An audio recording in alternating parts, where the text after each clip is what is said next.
Assalamualaikum warahmatullahi wabarakatuh. Perkenalkan, saya Elsie Mersilia Hanesti, dosen program studi Ekonomi Syariah Universitas Internasional Semen Indonesia. Rekan-rekan mahasiswa biasanya memanggil saya dengan panggilan Bu Elsie. Fokus bidang saya yaitu pada bidang bisnis dan keuangan syariah. Beberapa mata kuliah yang telah saya ampu yaitu antara lain mata kuliah Ekonomi Makro Islam, Ekonomi Mikro Islam, Manajemen Keuangan, Manajemen Resiko, Manajemen Pemasaran, Manajemen Hubungan Pelanggan, Perencanaan Keuangan Islam, dan mata kuliah Islamic Corporate Governance and CSR. Pada video kali ini, saya akan menjelaskan salah satu mata kuliah yang sedang saya ampu di semester ini, yaitu mata kuliah Manajemen Resiko. Sedikit saya ingin memaparkan mata kuliah Manajemen Resiko. Nah, mata kuliah Manajemen Resiko di program studi Ekonomi Syariah ini fokusnya pada manajemen resiko perusahaan atau yang sering disebut dengan ERM, Enterprise Risk Management. Nah, kenapa kita membahas manajemen resiko di bidang perusahaan? Karena pada saat ini perkembangan bisnis tentunya telah mengalami perkembangan yang cukup pesat, terutama dengan masuknya era digital dan era modernisasi. Dan tentunya resiko-resiko yang dihadapi oleh perusahaan pada saat ini juga mengalami perkembangan. Mungkin pada saat dahulu perusahaan akan fokus mengalami resiko-resiko yang bersifat alamiah seperti resiko kebakaran, resiko bencana alam, resiko pasar, dan resiko kredit. Namun pada saat ini semakin berkembangnya zaman, tentu resiko yang dihadapi oleh perusahaan juga lebih bervariatif. Misalnya ada resiko iklim, resiko keberlanjutan, resiko pembangunan sosial, dan lain sebagainya, termasuk juga resiko digital. Nah, oleh karena itu perusahaan juga perlu metode yang baru dalam hal memanajemen atau mengelola resiko yang dihadapi oleh perusahaan tersebut agar tingkat keuntungan perusahaan juga tidak mengalami penurunan. Nah, dalam mata kuliah ini, mahasiswa nanti akan diberikan beberapa materi terkait dengan materi-materi dasar terlebih dahulu, yaitu tentang jenis-jenis resiko, pengidentifikasian resiko, dan pengklasifikasikan resiko itu sendiri. Kemudian setelah itu baru mahasiswa nantinya akan diberikan materi wawasan terkait dengan proses pengelolaan resiko itu sendiri. Jadi harapan-harapan kami nanti di sini mahasiswa bisa mendapatkan materi terkait dengan risk identification, risk analysis, risk assessment, dan juga risk mitigation.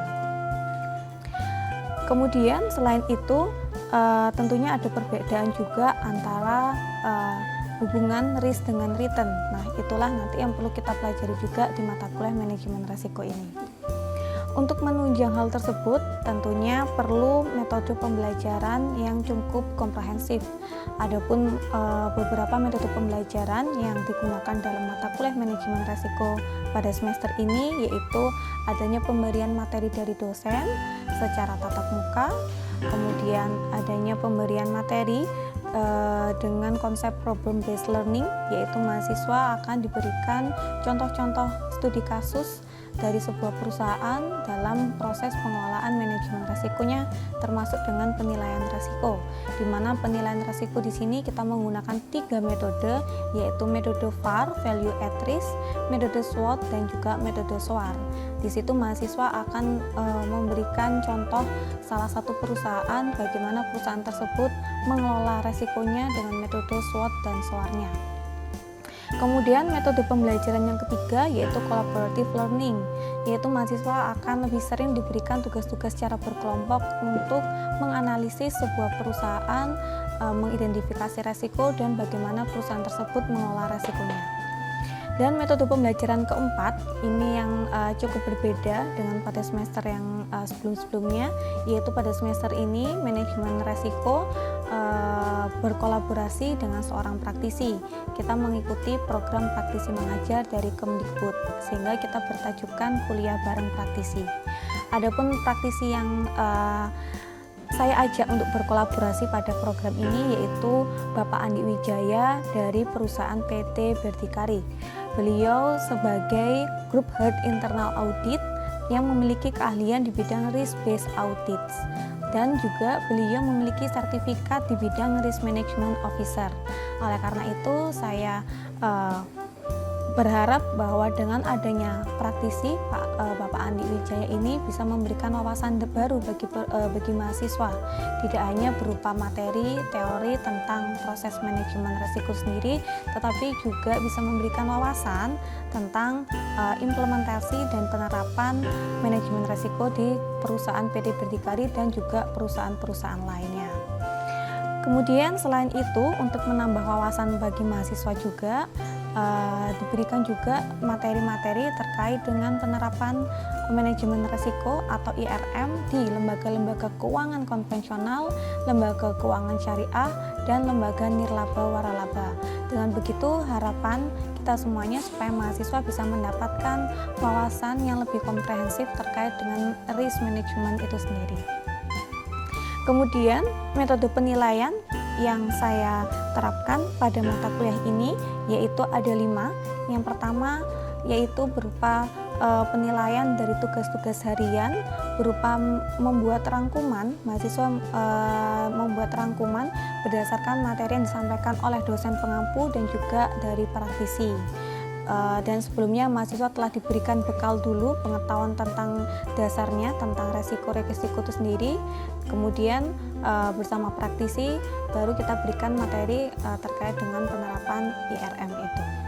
Setelah itu harapannya ketika mahasiswa membuat rangkuman, maka mereka diharapkan mau memahami, kemudian menuliskan kembali apa yang mereka dapatkan dari pemaparan oleh dosen pengampu dan juga dosen praktisi. Tugas yang kedua, metode penilaian yang kedua yaitu berupa tugas kelompok. Tugas kelompok juga sering kita berikan kepada mahasiswa. Salah satunya yaitu mahasiswa diberikan tugas untuk menganalisis SWOT dan menganalisis SOAR beserta matriks SWOT dan matriks SOAR terhadap salah satu perusahaan yang mereka pilih sesuai dengan keinginan mereka untuk menganalisis perusahaan, baik itu lembaga keuangan konven maupun keuangan syariah. Adapun metode penilaian yang ketiga yaitu saya memberikan kuis-kuis harian kepada mahasiswa pada beberapa pertemuan, pada pertemuan keempat dan pada pertemuan ke-12, sehingga dengan begitu kita bisa melihat sampai mana pemahaman mahasiswa dalam pemberian materi selama ini di mata kuliah manajemen risiko. Selanjutnya metode penilaian yang keempat maksud saya yaitu pemberian UTS ujian tengah semester berupa pemberian soal-soal dan kemudian nanti akan kita evaluasi, kita bahas setelah minggu-minggu UTS seperti itu. Dan metode penilaian yang terakhir berupa UAS. Pada UAS ini saya memberikan tugas project analysis yaitu berupa analisis kepada salah satu perusahaan, baik itu lembaga keuangan konvensional, keuangan syariah maupun lembaga keuangan nirlaba waralaba. Di situ mahasiswa saya minta untuk menganalisis, mengidentifikasi resiko-resiko yang dihadapi oleh perusahaan tersebut dan kemudian melakukan mini riset dan mini wawancara kepada pihak perusahaan terkait proses manajemen resiko, proses mengolah resiko perusahaan tersebut selama ini.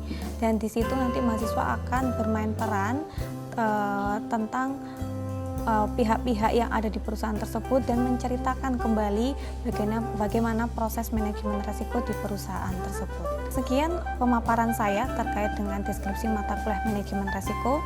Setelah ini saya akan menunjukkan salah satu bentuk perkuliahan di kelas saya. Semoga bisa memberikan manfaat untuk kita semua. Sekian, terima kasih. Wassalamualaikum warahmatullahi wabarakatuh. Oke, baik. Bismillahirrahmanirrahim. Assalamualaikum warahmatullahi wabarakatuh. Waalaikumsalam warahmatullahi wabarakatuh. Selamat sore teman-teman sekalian. Alhamdulillah hari ini kita ketemu lagi di mata kuliah manajemen resiko. Hari ini kita pertemuan ke-12 ya, insya Allah ya. Alhamdulillah, Allahumma sholli ala sayyidina Muhammad wa ala sayyidina Muhammad. Rabbi shrah li sadri wa yassir li amri wahlul min lisani yafqahu qawli, amma ba'd. Baik, sesuai dengan RPS yang sudah saya bagi ke teman-teman sekalian di awal perkuliahan, hari ini materi kita adalah review dan juga kuis ya. Karena sudah masuk ke pertemuan ke-12, maka sesuai dengan RPS, jadwal hari ini adalah review dan juga kuis. Kita review sedikit terkait dengan materi manajemen resiko. Kalau resiko itu yang belum terjadi, belum terjadi, tapi ada kemungkinan akan terjadi.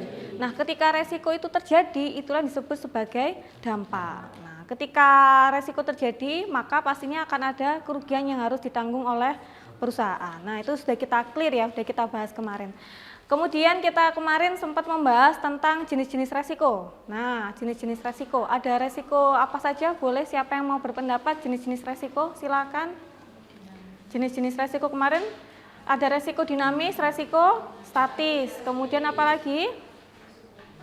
Resiko spekulatif, resiko murni, resiko individu, resiko fundamental, resiko harta, kemudian khusus. Oke. Kita ambil salah satu contoh. Kalau resiko dinamis artinya sebagai contoh resiko dinamis, dia resiko yang muncul karena adanya perubahan zaman, perkembangan zaman yang dulunya kita belum ada teknologi, sekarang masuk era digital sehingga muncul namanya resiko terkait ini ya, kebocoran data, kemudian resiko apalagi resiko digital. Silakan sih Mbak, resiko statis muncul dari kondisi keseimbangan tertentu. Maksudnya bagaimana, bisa dijelaskan? Ada yang mau membantu? Silakan. Resiko statis, Mela. Mungkin ini sebut dia itu tetap Enggak, dia itu berubah karena nggak dipengaruhi oleh zaman. Jadi yang resiko ada dari zaman dulu sampai sekarang, itu namanya resiko statis. Kemudian ada resiko murni sama resiko spekulatif. Kalau resiko murni, dia resiko yang dia murni membawa kerugian. Ya, nah contohnya resiko kebakaran itu resiko murni, karena ketika resiko kebakaran terjadi yang muncul adalah kerugian saja. Silakan resiko spekulatif yang mau menyampaikan pendapatnya, Danila. Berinvestasi Bu. Oke. Kalau lagi harganya turun itu rugi, kalau lagi harganya naik itu untung. Oke. Biasanya di ini ya, dalam konteks investasi itu namanya resiko spekulatif, karena ada kemungkinan untung, ada kemungkinan rugi. Nah, masuk ke kita materi definisi manajemen resiko. Ini kemarin sudah kita bahas ya. Manajemen resiko namanya juga manajemen atau mengelola. Jadi resiko yang sudah ada, resiko yang muncul di sebuah perusahaan kita kelola supaya resiko tersebut membawa kerugian yang seminimal mungkin. Nah, ini beberapa definisi menurut Hanafi. Manajemen resiko yaitu suatu sistem. Nah, namanya juga sistem. Jadi sistem itu dia bisa dalam bentuk yang sudah dalam bentuk digital sistemnya maupun secara manual. Jadi suatu sistem pengelolaan resiko yang dihadapi oleh organisasi secara komprehensif untuk tujuan meningkatkan nilai perusahaan. Jadi semua bagian, semua divisi itu nanti proses manajemennya, proses manajemen resikonya menjadi satu secara komprehensif dan diketahui oleh seluruh lapisan karyawan, mulai dari lapisan karyawan paling atas, yaitu yang paling atas CEO, presidir dan lain sebagainya, hingga yang paling bawah. Nah, jadi proses manajemen resiko saat ini dia lebih komprehensif. Dan fokus kita ke IRM. Apa kemarin IRM? Enterprise Risk Management. Dia fokusnya ke proses manajemen resiko perusahaan. Makanya materi kita ada perusahaan, lembaga keuangan konven, lembaga keuangan syariah, dan nirlaba, waralaba. Gitu ya, nanti kita bahas itu. Ini contoh-contoh resikonya ya. Jadi di sini contoh pengelolaan resiko, resiko kredit, resiko pasar, modal ekonomis, transfer resiko, tujuan utamanya semuanya sama, yaitu untuk memaksimalkan nilai perusahaan. Nilai perusahaan itu ada bentuknya bermacam-macam. Kalau nilai perusahaan dalam bentuk kuantitatifnya, yaitu dalam bentuk nilai keuntungan, ya. Nah, tapi kalau dalam bentuk kualitatifnya itu ada, nanti kalau kalian investasi perusahaan itu ada grade-grade-nya. Perusahaan itu ada yang AAA, BBB dan lain sebagainya. Itu ya, nilai perusahaan. Oke, baik. Kemudian, nah ini yang kemarin belum sempat saya sampaikan materinya ya. Konsep manajemen resiko itu ada 3, risk appetite, kemudian risk tolerance, dan risk capacity. Risk capacity itu kapasitas resiko. Kapasitas resiko ini ya, risk capacity. Risk tolerance. Apa ini? Risk tolerance?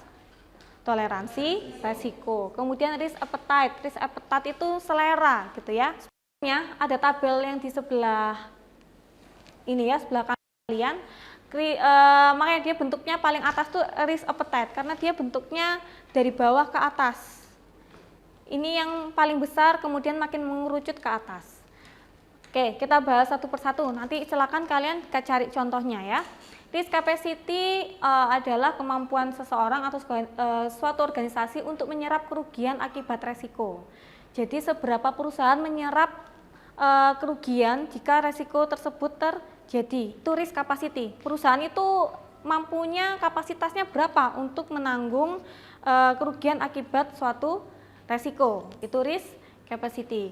Kemudian risk tolerance ya, ini kebalik. Kalau risk tolerance itu risiko yang dapat diterima, beda ya, yang dapat diterima. Jadi dia dapat menerima berapa nih? Seandainya dia bisa menerima 10 jenis resiko, itu namanya risk tolerance. Kemudian makin kerucut lagi ke atas, namanya risk appetite. Risk appetite itu yang bersedia diambil. Risk capacity ini dia seberapa besar kapasitas dia menyerap suatu kerugian. Kemudian risk appetite, risk tolerance itu yang dapat diterima. Contoh gampangnya, nanti kalian bisa terapkan ke perusahaan. Risk tolerannya 10. Yang dapat diterima, dilihat dari kemampuan keuangannya. Nah, ya, misalnya nih dia punya laba sekitar 1,2 M, ini laba keuntungan. Setelah dibagi-bagi, ini salah satu ada anggarannya adalah terkait dengan proses mitigasi resiko. Nah, mitigasi resiko kita contohkan misalnya 800 juta. Nah, keuangan ini untuk dianggarkan untuk menghadapi resiko apabila dia sudah terjadi. Nah, kemudian perusahaan akan menetapkan risk tolerannya. Risk tolerance ini artinya adalah yang dapat diterima. Dengan uang 800 juta ini, anggaran 800 juta, dia mampu menerima berapa tingkat kerugian akibat suatu resiko. Misalnya ada 10 resiko nih, 10 resiko yang bisa diterima. Nah, risk tolerance. Kemudian ke atas lagi, ternyata dari 10 yang bisa diterima, hanya ada 4 yang bersedia diambil. Jadi bisa dapat gambaran, contohnya ini ya, bedanya antara capacity, risk appetite, sama risk tolerance. Nah, ini konsep yang penting dalam sebuah manajemen resiko. Di awal perusahaan harus menentukan dulu risk appetite-nya berapa, risk tolerance berapa, risk capacity-nya berapa. Nah, baru nanti diturunkan ke setiap divisi-divisi, khususnya divisi manajemen resiko. Itu ya. Oke, ini tentang tambahan materinya. Nah, kalau ini kalian sudah fase ya. Proses manajemen resiko secara umum ada 3. Pertama, kemudian pengukuran resiko, yang terakhir adalah pengendalian resiko. Kalau yang sudah kita bahas di pertemuan awal, ada apa aja? Identifikasi resiko, terus analisis resiko, terus membuat ranking, kemudian mengelola resikonya. Resikonya dikelola, ya. Oke, resiko dikelola itu pertama membuat strateginya, yang kedua mengambil strategi apa yang akan diambil menghadapi resiko tersebut, kemudian diterapkan, kemudian dievaluasi.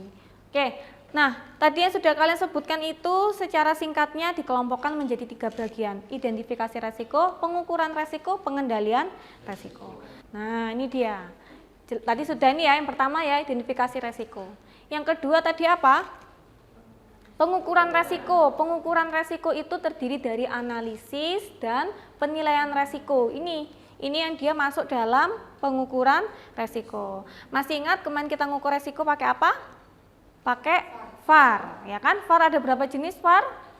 Ada 2. Apa aja? Historis dan analitis. Oke, masih ingat ya rumusnya ya?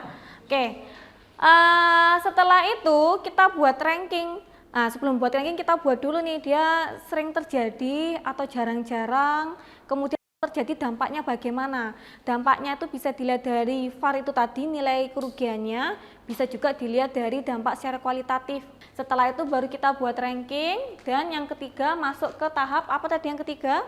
Pengendalian resiko. Nah, pengendalian resiko ini ada 2 tahap, yaitu perencanaan resiko dan monitoring resiko. Oke, perencanaan resiko ini yang waktu itu sudah kita bahas, ada berapa cara merespon resiko sebuah perusahaan. Pertama, resiko itu diapakan? Diterima. Kemudian apa lagi? Transfer resiko, menerima resiko, kemudian ya kan menghindari resiko. Setelah kita tentukan respon apa yang akan kita lakukan, berikutnya adalah monitoring resiko. Jadi diterapkan, misalnya sebuah perusahaan menetapkan, oh kok seperti ini kita baiknya transfer resiko saja. Nah, ketika kita transfer resiko, misalnya menggunakan asuransi, berikutnya adalah melakukan monitoring. Monitoring nanti dia kembali lagi, setelah monitoring nanti dia kembali lagi ke analisis dan penilaian, masuk perencanaan, kemudian monitoring kembali. Gitu ya. Kita bahas satu persatu ini ya. Analisis data historis. Nah, ini sudah saya kasih bold. Nanti ini kaitannya dengan tugas UAS kalian ya. Nanti saya spill tugas UAS kalian. Tugas UAS kalian nanti akan menganalisis resiko dan juga proses manajemen resiko di perusahaan. Ya, ini nanti kalian lihat contoh-contoh yang sudah kakak-kakak kelas Anda kerjakan di tahun-tahun sebelumnya. Oke, jadi yang pertama, misalnya kalian pilihlah satu perusahaan dulu, misalnya BSI, di situ kalian analisis, identifikasi resikonya, dia resikonya apa saja. Nah, caranya tadi ada 4, apa aja tadi? Analisis data historis, kemudian survei, ya, pengamatan dan survei, kemudian benchmarking atau pengajuan, yang keempat adalah pendapat ahli. Analisis historis, kalian bisa mengambil data-data yang ada di perusahaan. Data historis kalian bisa dapat dari perusahaan pastinya ya, karena yang punya data historis ini internal perusahaan. Berikutnya adalah survei atau pengamatan. Ini kalian bisa lakukan dengan cara mencari data atau investigasi. Pengamatan dan survei, ini kita investigasi pencarian data. Ya, jadi wawancara itu ada wawancara terbuka sama wawancara tertutup. Kalau wawancara terbuka, kalian langsung tanya di perusahaan atau BSI ini sering ada kejadian apa gitu ya, atau sedang menghadapi resiko apa, itu wawancara terbuka. Kalau wawancara tertutup, kalian ke sana pura-pura sebagai nasabah, ngobrol-ngobrol kan.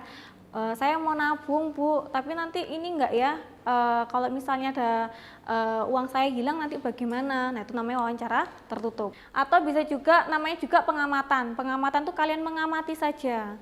Datang ke sana, kemudian di sana kira-kira dari segi tempat, ruangan, atau pegawainya ketika menjelaskan, nah itu bagaimana? Namanya proses mengamati. Ini yang benchmarkingnya. Jadi untuk yang pengajuan, kita cari informasi di perusahaan yang sebidang. Kita tadi BSI, maka kita cari contoh informasi di perbankan lainnya, begitu. Kemudian pendapat ahli, ini contohnya adalah kita tanya ke ahlinya, yaitu tanya ke dokter misalnya ya. Nah, kalau hal ini kita tanya ke bagian manajernya, manajer di bidang manajemen resikonya. Kemudian jenis-jenis resiko, ada resiko operasional, resiko keuangan, resiko strategis, resiko eksternalitas. Resiko eksternalitas ada resiko lingkungan, resiko reputasi, resiko hukum. Oke. Nah, sekarang kita bahas satu persatu. Di bank syariah, tadi saya sudah bahas sedikit tentang bank syariah. Ada yang sudah pernah ini enggak berinteraksi dengan lembaga-lembaga zakat? Sudah ya? Nah, kalian sebagai nasabah di situ ya, sudah sering ini interaksi. Coba resiko yang apa yang mungkin muncul di lembaga zakat menurut kalian nih, menurut hasil pengamatan? Oke, silakan. Kalau saya amati Bu, lebih ke risiko itu Bu, pengurangan branding dengan persaingan-persaingan sekelasnya Bu. Misalkan ada yayasan dana sosial apalah, ada yayasan lain sebagainya, itu merupakan tantangan juga bagi mereka untuk membranding mereka lebih baik gitu Bu. Jadi risikonya adalah ya mereka harus bisa bersaing ya. Itu berarti resiko ini ya, persaingan dengan perusahaan, dengan lembaga lainnya ya. Oke. Itu juga kita rasa semua perusahaan ya ada saingan. Jadi kita pasti semua perusahaan pasti ada namanya resiko persaingan, resiko dengan perusahaan pesaingnya. Oke, ada lagi manipulasi data maksudnya? Gimana ini? Itu biasanya kan ada cerita sih Bu dari lembaga zakat tuh, katanya ada mahasiswa yang bilang kayak Fisabilillah gitu, kan salah satu kategori dari Asnaf. Mereka itu dapat beasiswa lain, tapi mereka berbicara ke situ bilang kalau dia itu nggak dapat. Pendanaan double. Oke, berarti risiko manipulasi data dari pihak penerima zakatnya. Berikutnya, asuransi syariah. Sudah pernah? Oke, kira-kira resiko apa yang dihadapi oleh lembaga asuransi syariah? Oke, over ini ya, over claim ya. Nah, kira-kira resiko apa yang kira-kira muncul dari sebuah lembaga koperasi atau koperasi syariah? Kejar-kejaran dengan nasabah. Kenapa ini kejar-kejaran sama nasabah? Ya itu bayarnya terlalu susah. Jadi nasabahnya nggak bayar ya. Oke, nggak bayar tepat waktu. Jadi resiko tunggakan ya. Terus apa lagi? Resiko telat bayar tadi, resiko kredit. Oleh karena itu harus ada lembaga atau harus ada pihak di lembaga keuangan syariah untuk memantau ini, disebut siapa? DPS, Dewan Pengawas Syariah. Oke, baik, kemudian masuk analisis. Setelah kalian mengidentifikasi jenis-jenis resiko, berikutnya masuk ke analisis dan penilaian resiko. Ingat ya, kemarin kita membuat ranking itu pertimbangannya ada 2 hal. Pertama dari kemungkinan terjadinya atau probability, kemudian yang kedua adalah dampak atau impact dari resiko jika resiko tersebut terjadi. Nah, dari 2 aspek ini nanti kita bentuk yang namanya matriks atau pemetaan resiko. Nah, ini dia. Matriks atau peta resiko. Yang horizontal apa itu? Dampak. Kalau yang vertikal dia kemungkinan terjadi atau probability atau peluang terjadinya. Nah, dari sini kita baru bisa nanti menentukan dia masuk yang mana nih, masuk yang hijau, yang kuning atau yang merah. Jadi kalau dampak yang rendah itu, kalau dampaknya berpengaruhnya hanya ke aktivitas operasional saja. Nah, itu berarti dia rendah. Misalnya laptopnya aja yang rusak, komputer rusak, itu berarti masih rendah. Tapi kalau sudah dikatakan dampak yang tinggi, itu nanti yang dia, kalau resiko itu terjadi, bisa memberikan dampak yang pengaruhnya ke kepentingan pemangku kepentingan. Maksudnya dampaknya bisa sampai ke pimpinan. Nah, itu berarti sudah dampaknya dikatakan dampak yang tinggi. Jadi tugas UAS ini, teman-teman nanti silakan Anda membuat grupnya seperti kemarin ya, satu kelompok berapa orang? Yang kelompok SWOT sama SOAR kemarin? 5 ya, jadi total ada berapa kelompok? 6 apa 7 kemarin? 6. Oke, jadi silakan boleh pakai kelompok yang kemarin. Jadi tugas UAS ini kita pertemuan ke 12. Berarti ya kalian punya waktu 4 minggu untuk mengerjakan tugas UAS, ya kan? Tugasnya silakan nanti Anda pilih satu perusahaan, satu lembaga, kemudian Anda buat 8 proses IRM tadi. Pertama dalam bentuk makalah, kedua video ya. Jadi kalian ini ya proses wawancara dulu, identifikasi resikonya, kemudian tanya-tanya di sini proses manajemen resikonya bagaimana. Ayo gitu ya. Ada pertanyaan tentang tugasnya? Ada pertanyaan? Boleh BSI, boleh lembaga yang lain. Basnas boleh, OPZ boleh, ya. Jadi kalian cari infonya. Kalian punya waktu 4 minggu nih ya. 4 minggu nanti silakan analisis ini data historis, berikan tanya ke perusahaan, ya kan. Kedua survei ini bisa dari websitenya, bisa dari berita-berita, ya kan. Kemudian dari survei langsung datang ke perusahaan juga bisa. Jadi kalian komprehensif dari wawancara ke perusahaan juga, dari berita-berita yang ada di internet juga kalian silakan bisa pakai. Oke, kita akhiri dulu perkuliahan hari ini. Semoga bermanfaat. Semoga membawa keberkahan untuk kita semuanya, bermanfaat untuk kedepannya. Kita tutup, kita akhiri dengan hamdalah dan doa kafaratul majlis. Alhamdulillahirobbilalamin. Subhanakallahumma wa bihamdika, asyhadu an la ilaha illa anta, astaghfiruka wa atubu ilaik. Kita tutup. Wassalamualaikum warahmatullahi wabarakatuh. Waalaikumsalam.